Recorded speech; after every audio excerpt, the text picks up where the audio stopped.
পাছে মহাক্ৰতু বৃহস্পতি যাৰ নাম আৰম্ভিলা যজ্ঞ যাক নাহিকে উপাম দক্ষৰ যজ্ঞৰ বাৰ্তা শুনি সৰ্বলোক দেখিবাক প্ৰতি সাজ ভৈলেকে উৎসুক। যেতিয়া গম পালে গন্ধৰ্বই হওক সিদ্ধই হওক বিদ্যাধৰে হওক পিতৃগণে হওক দেৱৰ্ষি ৰাজৰ্ষি ব্ৰহ্মঋষি যত যিমান আছিল যোনে গম পালে যে প্ৰজাপতিৰ ভিতৰত মুখ্য এজনে এনেকুৱা এটা যজ্ঞ কৰিছে যিটো যজ্ঞৰ তুলনা পাবলৈ নাই ইমান সুন্দৰভাৱে, গতিকে সকলো তালৈ আহিছে। পথত চলন্তে আউৰে আউৰত কহয় শুনিলোঁ পাতিলে যজ্ঞ দক্ষ মহাশয়।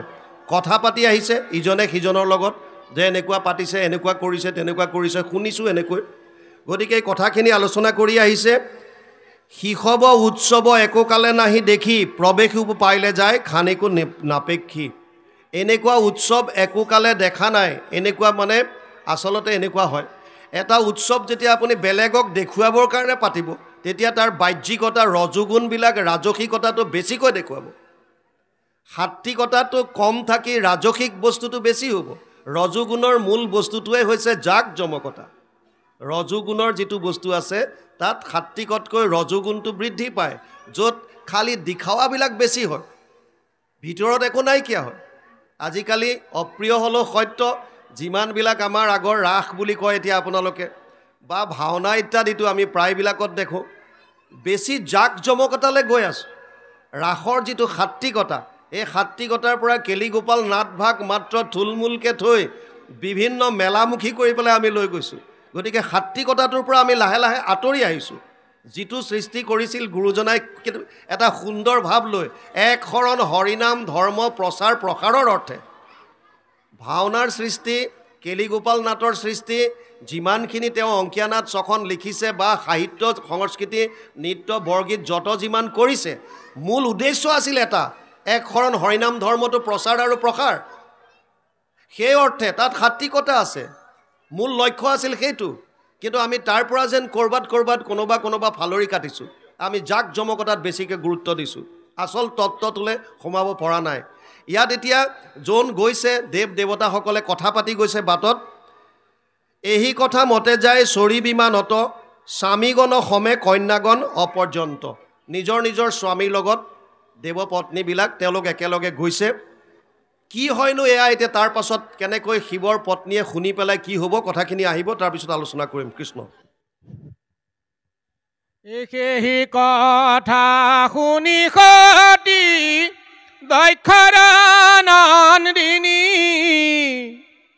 ভৈলন্ত উৎসুক প্ৰীতি গৃহ যজ্ঞ শুনি দেখন্তে চলয় গন্ধৰ বৰ নাৰী গণ পিন্ধি অলংকাৰ ছয় উত্তম বসন পৰম আনন্দে স্বামী সমেৰং কৰি বিমানত চৰি যায় দশো দিশ ভৰি এই কণ্ঠত সুবৰ্ণহাৰ কৰ্ণত কুণ্ডল বান্ধিল সুবেশ কৰি খোপাক উজ্জ্বল কৰত কংকন ৰত্ন মেখলা কিৰীট কটিত সুবৰ্ণ অঙ্গদকৰে বাহুত ভূষিত ৰামজিতু কৈলাসত সতী দেৱীৰ ভৱন তাহাৰ সমীপে চলে যত কন্যাগণ দেখিয়া সতীৰ ভৈলা উতাৱলচিত ও প্ৰীতি গৃহে যাইব বুলি ভৈলা হৰষিত ৰাম মাতিত নে দয় ভৰি উৎসৱে গোসানী পিতৃৰ গৃহত মহু সব যজ্ঞ কৰি। কৃষ্ণ পদে কৈছে সেই কথা শুনি সতী দক্ষৰ নন্দিনী ভৈলন্ত উৎসুক পিতৃগৃহে যজ্ঞ শুনি। নিজৰ পিতৃঘৰত যেতিয়া যজ্ঞ বুলি বেলেগৰ মুখৰ পৰা গম পাইছে, আৰু গম পোৱাৰ পাছতো তেওঁ ভাবিছে মোৰ দেউতাৰ ঘৰত যেতিয়া যজ্ঞ এটা পাতিছে তালৈ চব গৈছে, সেইকাৰণে তেওঁ উৎফুল্লিত হৈছে। পিন্ধি অলংকাৰ ছয় উত্তম বসন, যি য'ত আছিলে সুন্দৰভাৱে বস্ত্ৰ পৰিধান কৰি অলংকাৰ আদি পৰিধান কৰি পৰম আনন্দে স্বামীসমে ৰংগ কৰি বিমানত চৰি যায় দশোদিশ ভৰি।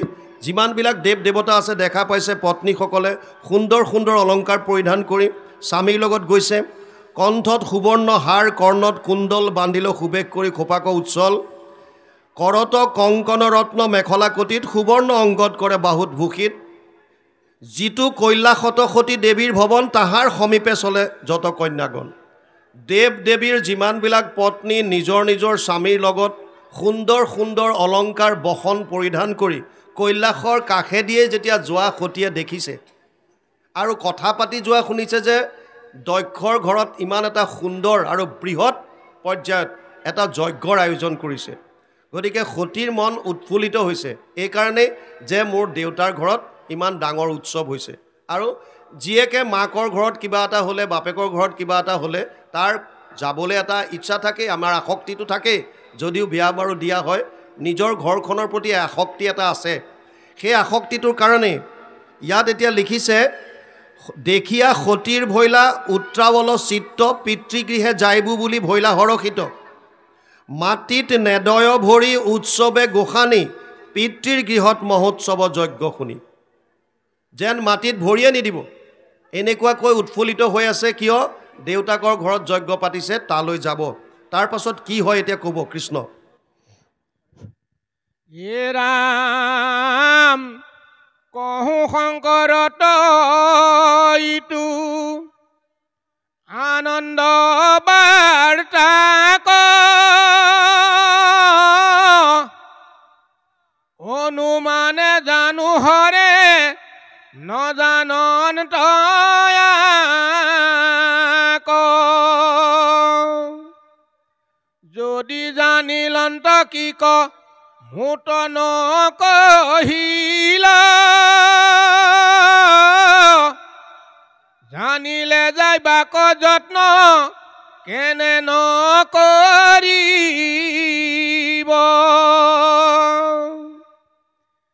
এহি বুলি চলিলন্ত শংকৰৰ পাশ, আঠে বেঠে জান্ত দেৱী কৰিল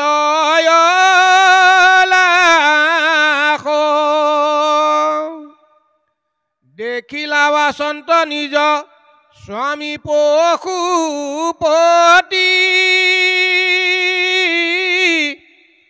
আৰম্ভিলা যজ্ঞ তনু তজু শশুৰে সম্প্ৰতি। মহামহোৎসৱ বৃহস্পতি যাৰ নাম, যাক আন যজ্ঞ নাহি কদাপি উপাম। নকৰা বিলম্ব আমি হবু চলি যাওঁ, যজ্ঞৰ আনন্দ আজি দেখিবাক পাওঁ। যদি বোলা যজ্ঞ কিবা ভৈলা সমাপতি, নাহিটো শংকা কহোঁ ইহাত যুগুতি। যদি সমৰ্পিলা যজ্ঞ পিতৃ প্ৰজাপতি, ইদানী কুশলে প্ৰজা দেখিও সম্প্ৰতি। কৃষ্ণ সতীয়ে যেতিয়া দেৱ দেৱতাৰ পত্নীসকলক নিজৰ নিজৰ স্বামীৰ লগত সুন্দৰ সুন্দৰ অলংকাৰ বস্ত্ৰ পৰিধান কৰি যোৱা দেখিলে তেওঁৰো মন গৈছে। কোৱা কথা বতৰাবিলাক শুনিছে যে মোৰ দেউতাৰ ঘৰত ইমান ডাঙৰ এটা যজ্ঞ কৰিছে, সেইকাৰণে তেওঁ মনতে ভাবিছে এই কথাটো নিশ্চয় মোৰ স্বামীয়ে গম নাপায়, শংকৰে নিশ্চয় নাজানে, জনা হ'লেতো মোক ক'লেহেঁতেন। আৰু সেইকাৰণে তেওঁ নিজে আগবাঢ়ি গৈছে। ইয়াত কৈছে কহু শংকৰত ইটো আনন্দ বাৰ্তাক অনুমানে জানো হৰে নজানন্ত আক। মই অনুমান কৰি গম পাইছোঁ যে এই কথাটো নিশ্চয় শিৱই গম নাপায়। যদি জানিলন্ত কি ক মোত নকহিল, জানিলে যাইবাক যত্ন কেনে নকৰিল। কাৰণ আগৰ কথাখিনি সতীয়ে নাজানে যে এই সভাখনত কেনেকুৱা কি হৈ গ'ল, এই কথাখিনি তেওঁ গম নাপায়। সেইকাৰণে সতীয়ে ভাবিছে যদি মোৰ স্বামীয়ে গম পালেহেঁতেন যে শহুৰৰ ঘৰত ইমান ডাঙৰ এটা যজ্ঞ হৈছে, তেতিয়াহ'লে তেওঁতো ইমান সময় মোক লৈ পেলাই গ'লেহেঁতেন, তেওঁ নিশ্চয় গম নাপায়। সেইকাৰণে ওচৰলৈ আহিছে। এহি বুলি চলিলন্ত শংকৰৰ পাশ, আঠে বেঠে জান্ত দেৱী কৰি লয় লাখ। দেখিলা আচন্ত নিজ স্বামী পশুপতি, আৰম্ভিল যজ্ঞ তজু শশুৰে সম্প্ৰতি। আৰু গৈ ওচৰলৈ গৈ পেলাই স্বামীৰ ওচৰলৈ গৈ সতীয়ে ক'লে যে হে মোৰ স্বামীদেৱ, তোমাৰ শহুৰে অৰ্থাৎ দক্ষই এটা যজ্ঞ পাতিছে, মহা মহোৎসৱ বৃহস্পতি যাৰ নাম, যাক আন যজ্ঞ নাহি কদ্যপি উপাম। এনেকুৱা এটা যজ্ঞ তেওঁ কৰিবলৈ আৰম্ভ কৰিছে যিটো যজ্ঞৰ তুলনা বেলেগত পাবলৈ নাই। নকৰা বিলম্ব আমি সবো চলি যাওঁ, যজ্ঞৰ আনন্দ আজি দেখিবাক পাওঁ। সেইকাৰণে স্বামীক কৈছে যে ব'লা আমিও যাওঁ আৰু যজ্ঞৰ আনন্দ আমিও লাভ কৰোঁ। যদি বোলা যজ্ঞ কিবা ভৈলা সমাপতি, নাহিটো শংকা কহোঁ ইয়াৰ যুগুতি। যদি সমৰ্পিলা যজ্ঞ পিতৃ প্ৰজাপতি, ইদানিকো চলে প্ৰজা দেখিও সম্প্ৰতি। এই গোটেইখিনি কথা অনুমানৰ ওপৰত হৈ আছে।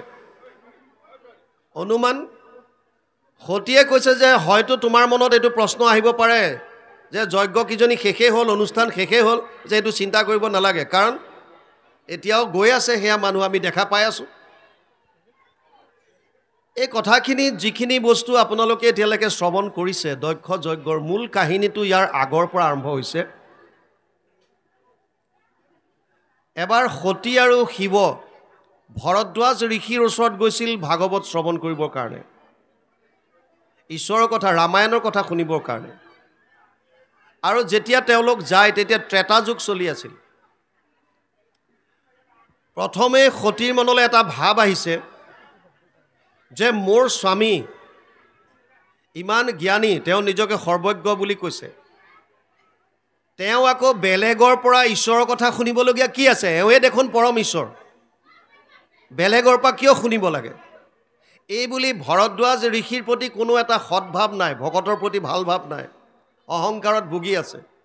আৰু যেতিয়া শিৱৰ লগত গ'ল ভৰদ্বাজ আশ্ৰমত, ভৰদ্বাজে শিৱ আৰু সতীক দেখা পায়, তেওঁ আসনৰ পৰা নামি আহিল আৰু এওঁলোকক উচ্চ আসনত বহিবলৈ দি নিজে তলত বহিছে। সতীৰ মনত আৰু ভাৱ আহিল যে এওঁতো আমাক ঈশ্বৰ বুলি গমেই পালে দেখোন, আৰু পাই পেলাই নিজে তলত বহিছে, আমাক উচ্চ আসন দিছে, আকৌ এইজনৰ পৰা আমি ঈশ্বৰৰ কথা কি শুনিম? এইজনে আমাক কি ঈশ্বৰ তত্ত্ব বুজাব? মনত ভাৱ। তাৰ পাছত ঈশ্বৰৰ কথা ভৰদ্বাজে ক'লে, শুনিলে। সতীৰ কোনো মন নাই, শ্ৰদ্ধা নাই, শ্ৰদ্ধা নাই কাৰণে শুনিছে, ওলাই গৈছে। যেতিয়া ঘূৰি আহে সেই সময়ত ত্ৰেতা যুগ চলি আছিল। ৰামচন্দ্ৰৰ সীতাক অলৰেডি ৰাৱণে হৰণ কৰি নিছে, আৰু সীতা হৰণ কৰি নিয়াৰ পাছত ৰামচন্দ্ৰই গছ লতা পশু পক্ষীক কান্দি কান্দি সুধি ফুৰিছে যে হে হে বৃক্ষ, হে লতা, হে পশু পক্ষী, তোমালোকে কিবা জানানে? মোৰ পত্নীক কোনে নিলে? এনেকৈ লীলা কৰি থকা অৱস্থাত সতী আৰু শিৱ আহি থাকোঁতে শিৱই প্ৰভু ৰামচন্দ্ৰক এনেকৈ লীলা কৰি থকা দেখি দূৰৰ পৰা এটা সেৱা জনালে। সতীয়ে কৈছে তুমি কাক সেৱা কৰিলা? শিৱই কৈছে এইজনেই মোৰ পৰম আৰাধ্য, যাক মই সদায় তপ কৰি থাকোঁ বা জপ কৰি থাকোঁ, যাৰ নাম এইজনেই মহেশ্বৰ, মহেশ্বৰো ঈশ্বৰ, গতিকে মোৰ পৰম আৰাধ্য। সতীৰ মনত বিশ্বাস হোৱা নাই, যদি এইজন ঈশ্বৰ হয় তেতিয়াহ'লে এওঁ নিজৰ পত্নীক কোনে নিলে, ক'লে নিলে, এইবিলাক কিয় গম নাপাব? সতীৰ মনৰ ভাৱটো, এইজন যদি ঈশ্বৰে হয় তেতিয়াহ'লে আকৌ এওঁ সেই গছ লতাক কান্দি কান্দি পেলাই সুধি ফুৰিছে মোৰ পত্নী কোনে নিলে, কোনফালে গৈছে, দেখিছানে? এইবিলাক কি? সতীৰ মনত সন্দেহ আহিল। এটা কথা বুজি লওক, অজ্ঞস্য অশ্ৰদ্ধবাঞ্চ সংশয়ী আত্মা বিনশ্যতি। না অয়ম লোক অস্তি না পৰ না সুখম সংশয় আত্মনা 4ৰ্থ অধ্যায় 40 নম্বৰৰ শ্লোকত ভগৱান কৃষ্ণই অৰ্জুনক কৈছে হে অৰ্জুন যদি কোনোবা পৰিয়ালত গিৰিয়েক ঘৈণীয়েকৰ মাজত শাহু বোৱাৰীৰ মাজত যাৰ মাজতে নহওক কিয় যদি সন্দেহ বা শংকা সোমাই গ'ল ই ঘৰখন নষ্ট কৰি পেলাব সন্দেহ বস্তুটো অতি বেয়া সেইকাৰণে পৰাপক্ষত সন্দেহ কেতিয়াও কৰিব নালাগে শংকা কৰিব নালাগে সন্দেহটো অতি ভয়ানক সতীৰ মনত সন্দেহ সোমাল এইকাৰণে শিৱই ভাবিলে যে এওঁৰ সন্দেহ নিৰাকৰণৰ এটাই উপায় আছে এওঁক নিজে প্ৰমাণ চাবলৈ পঠিয়াই দিয়াটো ভাল সেইকাৰণে শিৱই সতীক ক'লে যে মই জানিছোঁ তোমাৰ মনত সন্দেহ হৈছে এইজন মোৰ আৰাধ্য হয় নে নহয় তুমি এটা কাম কৰা তুমি নিজে গৈ প্ৰমাণ লৈ আহা আৰু মই তেতিয়ালৈকে কৈলাশলৈ আগবাঢ়ো এই বুলি কৈ শিৱ গুচি যায় সতীয়ে সীতাৰ ৰূপ ধাৰণ কৰে সীতাৰ ৰূপ ধাৰণ কৰি ৰামচন্দ্ৰ আৰু লক্ষণ যোনফালে গৈ আছে তাৰ আগে আগে যায় লক্ষ্মণে প্ৰথমতে দেখা পালে দেখা পাই ভাবিলে আৰে সতী দেৱী এনেকৈ আহিছে আৰু মোৰ মাতৃসম সীতা মাতৃৰ তেওঁ ৰূপ ধাৰণ কৰি আছে মই এইবিলাকত নোসোমাওঁ যি কৰে মোৰ প্ৰভু ৰামচন্দ্ৰই কৰিব বুলি লক্ষ্মণ মনে মনে থাকিল ৰামচন্দ্ৰই সতীক নিজৰ পত্নীৰ ৰূপত দেখাৰ লগে লগে তেওঁ সেৱা কৰি পেলাই ক'লে হে মাতৃ তুমি আকৌ মোৰ পত্নীৰ ৰূপ কিয় ধাৰণ কৰিলা চিনি পাই গ'ল কাৰণ তেওঁ ভগৱান সতী এতিয়া মানে ভৰি তলৰ পৰা মাটি নাইকিয়া নিচিনা হৈছে ভয়ত আৰু ক'লে নাই নাই নাই নাই একো নাই মই এনেই কৈ আৰু জাষ্ট তাৰ পৰা গুচি গ'ল ইফালে এতিয়া শিৱ কৈলাশত যেতিয়া আকৌ ধ্যান কৰি আছে তেওঁতো সকলো গম পাই আছে সতী গ'ল যোৱাৰ লগে লগে সুধিলে যে তুমি প্ৰমাণ চাই আহিলানে বোলে নাই নাই মই কিয় প্ৰমাণ চাম ফাঁকি মাৰিলে প্ৰথম গিৰিয়েকৰ ওচৰত ফাঁকি আৰু ক'লে যে তুমি প্ৰমাণ নাই চোৱা বোলে নাই নাই আপুনি যেতিয়া কৈ দিলে তেওঁ আৰাধ্য আৰু মই মানি ল'লোঁ কিন্তু ডাঙৰ কথা হ'ল শিৱই গম পালে যে সতীয়ে তেওঁৰ আৰাধ্য সীতা দেৱীৰ ৰূপ ধাৰণ কৰিলে আৰু সীতাক তেওঁ মাতৃ নিচিনাকৈ তেওঁ সদায় সন্মান কৰে এতিয়া যেতিয়া সতীয়ে সীতাৰ ৰূপ ধাৰণ কৰিলে কায়িকভাৱে তেওঁৰ লগত পত্নীৰ সম্বন্ধটো সেইদিনাই শিৱই ত্যাগ কৰিলে বুজি পালে তত্ত্বটো সতীৰ যজ্ঞত য'ত শৰীৰটোহে যা দিবলগীয়া আছিল কিন্তু শিৱই আগতেই তেওঁক মনৰ পৰা ত্যাগ কৰিলে কিয় যে তুমি মোৰ মাতৃ স্বৰূপা সীতা দেৱীৰ ৰূপ ধাৰণ কৰিলা গতিকে তোমাৰ লগত মোৰ আৰু কোনো ধৰণৰ পত্নীৰ সম্পৰ্কটো হ'ব নোৱাৰে সেইকাৰণে একোৱে নহ'লে পত্নীৰ ৰূপত স্বীকাৰ নকৰিলে সেইদিনাই ত্যাগ কৰিলে মনে মনে ত্যাগ কৰিলে আৰু এতিয়া এয়া গোটেইখিনি চলি আছে সেই কেছটোৰ নিমিত্ত কাৰণ তেওঁৰ সেইটো শৰীৰ শিৱই গ্ৰহণ কৰিব নোৱাৰে পত্নী হিচাপে আৰু তাৰ কাৰণে এই গোটেইখিনি বস্তু এতিয়া আহিছে য'ত সতীয়ে এই শৰীৰটো ত্যাগ কৰিবলগীয়া হ'ব বাৰু যি কি নহওক এতিয়া ইয়ালৈকে আহিছে শিৱৰ ওচৰত আহি কৈছে যে তুমি যদি মনত সন্দেহ কৰিছা যে যজ্ঞ শেষ হ'ল এইটো ভয় কৰিব নালাগে এয়া গৈ আছে মানুহ আমি দেখি আছোঁ ব'লা যাওঁ ব'লা এতিয়া কি আহে চাওক কৃষ্ণ কৃষ্ণ আমি পাঠৰ পৰা অকণমান অব্যাহতি ল'বলৈ গৈছোঁ পিনাই আমি ৰাতিপুৱাৰ পৰা আহাৰ ভক্ষণ কৰাই নাই এতিয়ালৈকে আমি কাশীকতাৰ প্ৰাথমিকৰ ভোগ শইকীয়া বাপজনক আমি আমাৰ আসনভাগ গ্ৰহণ কৰিবৰ কাৰণে আমি অনুৰোধ জনাইছোঁ কাশীকতা ভোগ শইকীয়া বাপজনক কৃষ্ণ এ ৰাম আৰাস বলোকে কহি পথত চলায় আবেশে পাতিল যজ্ঞ দক্ষম হাসয় হেন জানি বোলো প্ৰভু উঠাতি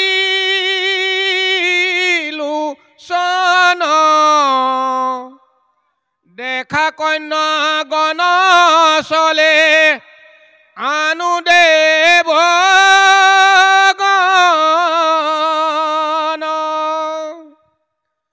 বিশেষত জ্যেষ্ঠ মোৰ ভগিনী জয় মতে ক স্বামী সঙ্গে যাইবে জানো হবেও প্ৰত্যেক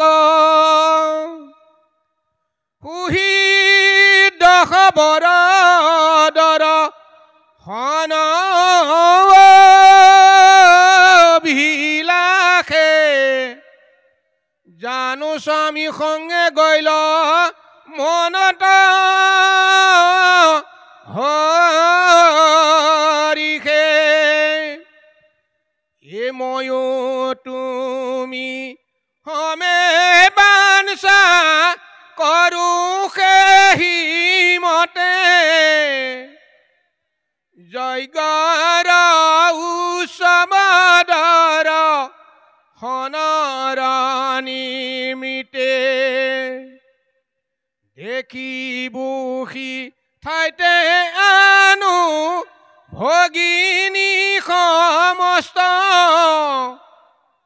আনো বন্ধু বান্ধৱ নিশি হবজত মাটিৰ ভগিনী যত সমান ধেমা হৈ তে শম্ভু আশ্ৰয় হেন একথা নহুই সবাতো অধিক মোৰ স্নেহ নিৰন্তৰ নেদেখি আমাক জানো বিকল বিস্তৰ এ ৰাম প্ৰীতিৰ আনন্দ মোক দৰ্শন হেতু হৈব আজি বিস্তৰসু নিউ কবিষকেতু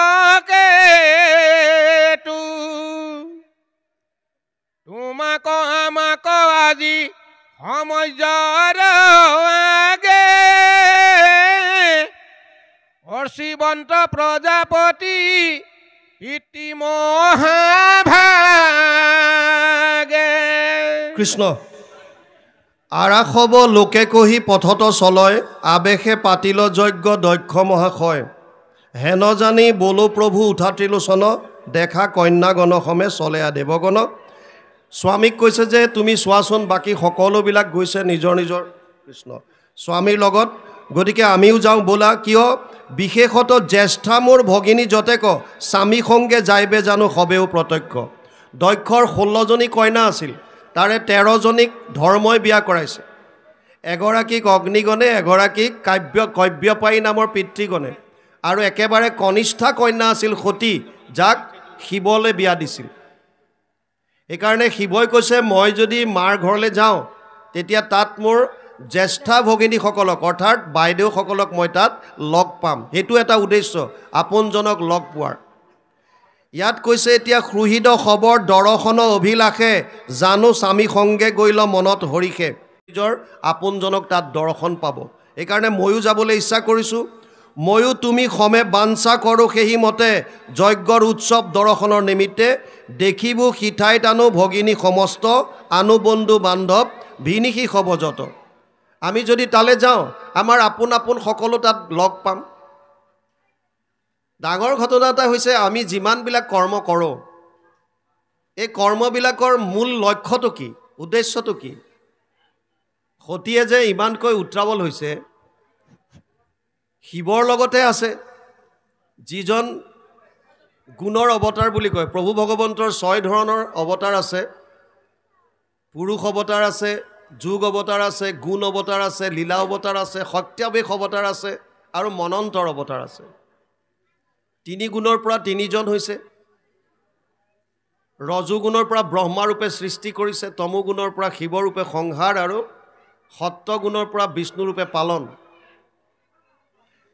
এতিয়া এওঁ শিৱৰ দৰে এজন পৰম বৈষ্ণৱ 12জন ভাগৱতৰ যি কথা জানে তেওঁলোকৰ মাজৰ এজন শিৱ তেওঁৰ পত্নী হিচাপে থকাৰ পাছতো